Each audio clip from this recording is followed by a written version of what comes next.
Hello everyone, नमस्कार। कैसे हैं आप सब लोग। जैसा कि आप सब जानते होंगे, पुराने वाले व्यूअर्स मुझे जानते होंगे कि मैं हूं आपका पारिजात। और आज नई एनर्जी के साथ, नए जोश के साथ हम थर्ड सीरीज ला रहे हैं। तीसरी नई सीरीज। ठीक है, पहली सीरीज थी वोकैबुलरी, सेकंड सीरीज थी एंटरप्रेन्योरशिप पर, थर्ड सीरीज है हमारी एचआरएम पर। राइट। मैंने इससे पहले कोई वीडियो नहीं बनाया था क्योंकि मैं आज अपनी YouTube फैमिली को सरप्राइज देना चाह रहा था कि हम कुछ नया करने वाले हैं, कुछ हटके करने वाले हैं। सो इसी के साथ हम आ रहे हैं इस नई सीरीज में। और आज से ये सीरीज शुरू हो गई है। आज है 1 फरवरी। ओके। सो हम लोग अब बातें करेंगे ह्यूमन रिसोर्स मैनेजमेंट के बारे में, उनकी एलाइड सेक्टर्स के बारे में, और क्या क्या चीज़ें इन्वॉल्व हैं, करियर्स कैसा है उसमें, स्कोप क्या है, फ्यूचर है कि नहीं है, क्या स्किल्स चाहिए, सब कुछ। ठीक है। और ये जो टीका है, आप लोग को लग रहा होगा कि इतना बड़ा टीका जो लगा है, बिकॉज आज हमारे यहाँ सकट की पूजा थी, तो as a part of ritual ये लगता है हमारे यहाँ टीका। ठीक है, कोई संदेह ना रह जाए, इसीलिए मैंने ये बता दिया इसमें। ओके। सो हम शुरू करते हैं आज की सीरीज से। सो एचआरएम की हम बात करते हैं तो हमारे ध्यान में क्या आता है कि इंसानों से रिलेटेड, आदमियों से रिलेटेड जो मैनेजमेंट होती है। मैनेजमेंट क्या होती है? The art of getting work done through और बाय अदर्स। ठीक है, किसी व्यक्ति विशेष के द्वारा हम अपना काम निकलवाना, जिस तरीके से निकलवाना, उसको कहते हैं मैनेजमेंट। पहला पॉइंटर। ठीक है, ये तो एक चीज है जो सॉल्व हो गई आपकी। अब हम लोग एचआरएम को ऐसे समझेंगे। एचआरएम की फुल फॉर्म होती है human resource management. Human, human क्या है? ह्यूमन का मतलब है the skilled workforce involve in the organisation. ठीक है, किसी भी ऑर्गेनाइजेशन में, किसी भी कंपनी में, किसी भी एंटिटी में कोई भी लोग जो जुड़ते हैं हमारे साथ, इंसान जुड़ते हैं, काम करते हैं हमारी कंपनी के लिए, उसकी ग्रोथ के लिए, सर्वाइकल के लिए, उनको कहते हैं ह्यूमन। और साथ ही साथ में हमने यहाँ पे स्किल्ड वर्कफोर्स यूज किया है। स्किल्ड मतलब कि जिसके पास रिक्विजिट स्किल हो और अब उस हिसाब से उसके द्वारा वो काम कर सके एफिशिएंटली। राइट। फिर आता है आर। आर का मतलब होता है रिसोर्स, संसाधन। रिसोर्स का मतलब होता है द लिमिटेड अवेलेबिलिटी और स्केर्स अवेलेबिलिटी। हम सब जानते हैं कि हमारे एनवायरनमेंट में, ठीक है, मैं भी एक एग्जांपल ले रहा हूँ, हमारे एनवायरनमेंट में रिसोर्सेज लिमिटेड हो रही हैं, इसीलिए सस्टेनेबिलिटी का कॉन्सेप्ट बहुत ही ग्रो कर रहा है। उसके साथ ही में हमारे जो आसपास की रिसोर्सेज हैं वो भी डिप्लीट हो रही हैं। कहने को हमें ये लगता है कि भाई है, हमारे पास काफ़ी है, जितना हम सेटिस्फाइड है, कंटेंट है और चल रहा है, लेकिन ऐसा नहीं है। Resources are always scarce. Economics में भी यही कहा जाता है, ठीक है, कि resources are not like very much in huge quantity, resources are limited. ठीक है, ये पहला एजम्पशन होता है। सो यहाँ पर भी वही एजम्पशन बन रहा है कि लिमिटेड रिसोर्स है। रिसोर्स किसका? ह्यूमंस का, जिनके द्वारा हमें काम को करवाना है। ओके। सो वो एक पार्ट हो जाता है कि ह्यूमन है, इन्वॉल्व हैं, लिविंग बींग्स हैं। फिर रिसोर्स हैं, वो हमारे लिए एक रिसोर्स हैं। जैसे कि किसी कंपनी को स्टार्ट करने के लिए पैसा चाहिए, तो पैसा हमारा रिसोर्स है। ऐसे यहाँ पे ह्यूमंस हमारे रिसोर्स हैं। फिर आते हैं लास्ट पे मैनेजमेंट। मैनेजमेंट का मतलब होता है to optimise and make the best use of such resources to meet the organisation goals as per the definition is concerned. ठीक है, ये भी मैंने एक सोर्स से ही पढ़ा है। ओके, उसकी लिंक मैं डिस्क्रिप्शन बॉक्स में डाल दूंगा, so you can go through that. Management, ये जो कहते हैं, इनका ये कहने का मतलब है कि भैया अपने रिसोर्स का यूज कितना अच्छा कर सकते हैं, इस्तेमाल कितना अच्छा कर सकते हैं, उसको कहते हैं मैनेजमेंट। और ऑप्टिमाइज का मतलब वही है एफिशिएंटली एंड इफेक्टिवली करना, ठीक है। Optimise is nothing much more than that, ठीक है। ये बस इतना ही कॉन्सेप्ट इसमें इन्वॉल्व है। हम सिर्फ इजी इजी कॉन्सेप्ट्स पे चल रहे हैं ताकि आपको ग्रास्प करने में या समझने में आसानी हो, है ना।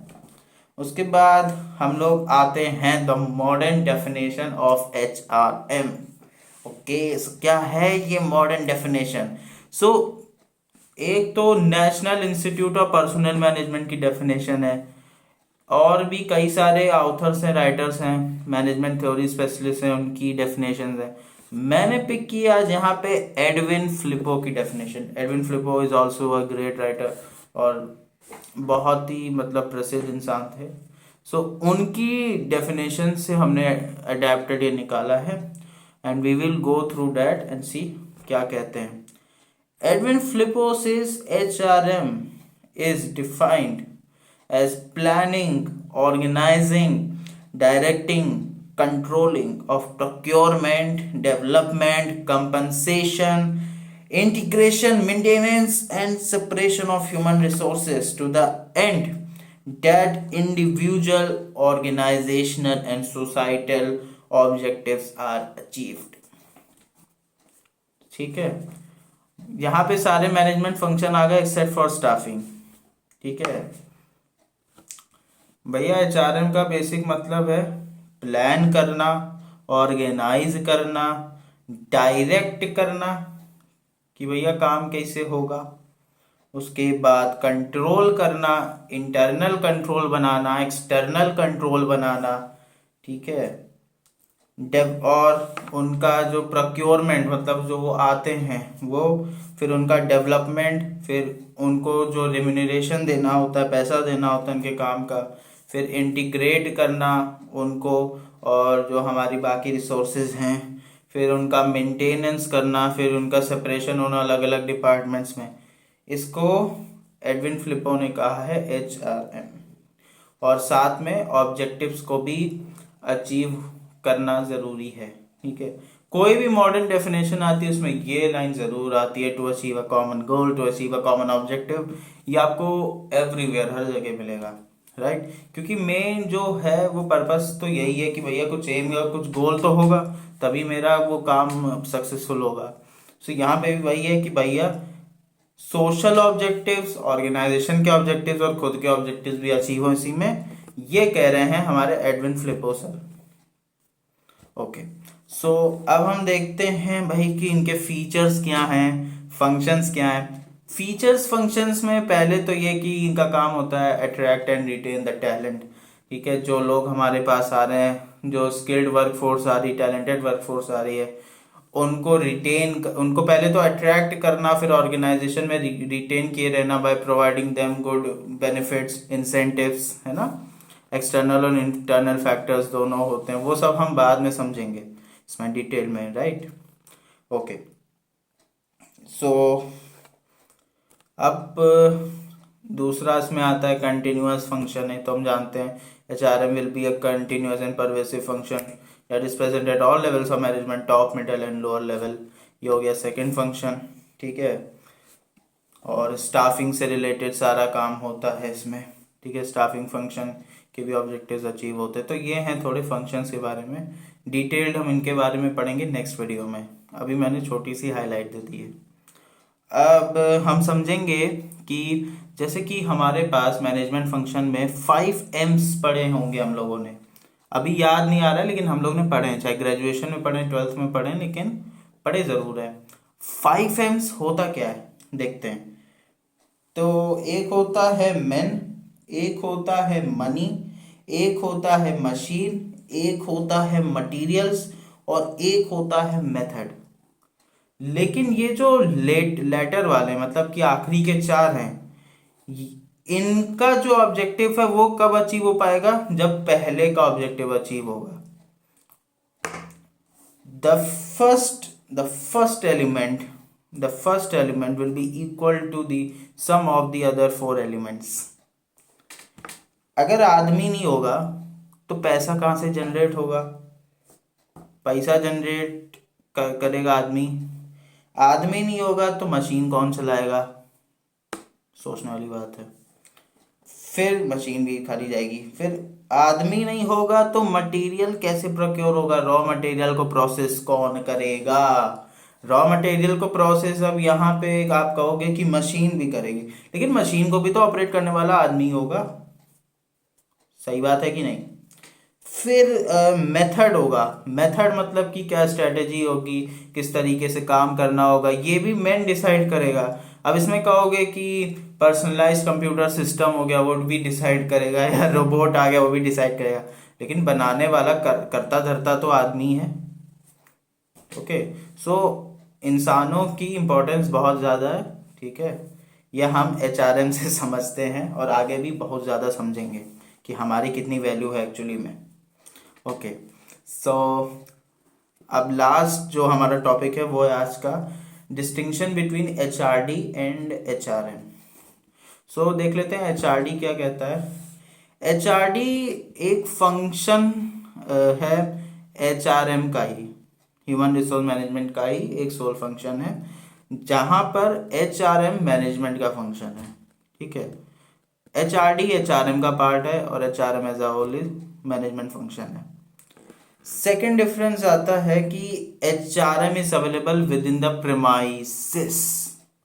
एचआरएम ह्यूमन रिसोर्स मैनेजमेंट, क्यों? कंपनियों में ही सब आदमियों का मैनेजमेंट होगा, तो वो होगा विद इन द प्रेमाइसिस। सही बात है। अब एचआरडी होता है आउटसाइड द प्रेमाइसिस। ठीक है, ये मैंने कुछ भी खुद भी डिराइव किए पॉइंट्स। ठीक है, हो सकता है आपको और सोर्सेज या बुक्स से में ना मिले, आर्टिकल्स में ना मिले। ठीक है, लेकिन ऐसे मेरा मानना है, that is my opinion. So HRD outside the premises, क्यों? क्योंकि डेवलपमेंट हो रहा है। डेवलपमेंट अंदर ही नहीं होगा, डेवलपमेंट बाहर भी होगा। जो चीज़ अंदर सिखाई जाएगी वो बाहर भी आपको सीखने को मिलती है। ठीक है, आप बाहर भी कुछ सीखते हो, अंदर भी कुछ सीखते हो, यही डेवलपमेंट का नाम है। राइट, हमारा देश डेवलप कर रहा है, देश में भी और आगे भी उसका स्टेटस को अच्छा इसलिए डेवलपमेंट कर रहा है ना। It is a two fold, not a one fold factor. Okay, so HRD वही है, फिर से human resource development is a inclusive function and HRM is exclusive. HRM थोड़ा सा एडवांस्ड है, एचआरडी थोड़ा सा ट्रेडिशनल है, ऐसा आप लोग को लगेगा। ओके, सो ये था आज के बारे में जो मैं बात करना चाह रहा था ऑन द फोर फ्रंट, और हम आगे इससे भी रिलेटेड बातें करेंगे। ओके, और कोशिश करेंगे कि हम और थोड़ा डीप में जाएं, केस स्टडीज़ को देखें, एग्जाम्पल्स को समझें, और इसके अलग डायमेंशंस की बात करेंगे, जैसे जॉब डिज़ाइन, कंपनसेशन मैनेजमेंट, है ना, और एचआर प्लानिंग और ट्रेनिंग एंड डेवलपमेंट, हम सब कुछ इसमें पूरी बात करेंगे। राइट, सो ये था बस आज के बारे में। और अगर आप सब लोग वीडियो देख रहे हैं तो एट द लास्ट में यही कहूँगा कि प्लीज़ प्लीज़ प्लीज़ चैनल को सब्सक्राइब कर लें, लाइक करें, और ज़्यादा से ज़्यादा दोस्तों को रेफ़र करें जो लोग अभी पढ़ रहे हैं ग्रेजुएशन में एचआरएम, या नहीं भी पढ़ रहे हैं, मैं भी उनको हेल्प कर जाए, है ना। और जो भी आप सब्सक्राइब करोगे ना भी, तो वहाँ पे बेल आइकन होता है बगल में, वो भी दबाना है, और वो भी ऑल वाला। ठीक है, ताकि आपको टाइमली नोटिफिकेशंस और इम्पॉर्टेंट नोटिफिकेशंस मिलते रहें। ओके, सो मैं इसी के साथ आप सबसे इजाज़त चाहूँगा। ओके, तो मिलते हैं अगली वीडियो में। तब तक के लिए आप सब लोग खुश रहें, मस्त रहें, पढ़ते रहें और आगे अच्छा करें, यही मेरी कामना है। So thank you everyone, and मिलते हैं नेक्स्ट वीडियो में। Okay, see you then, bye.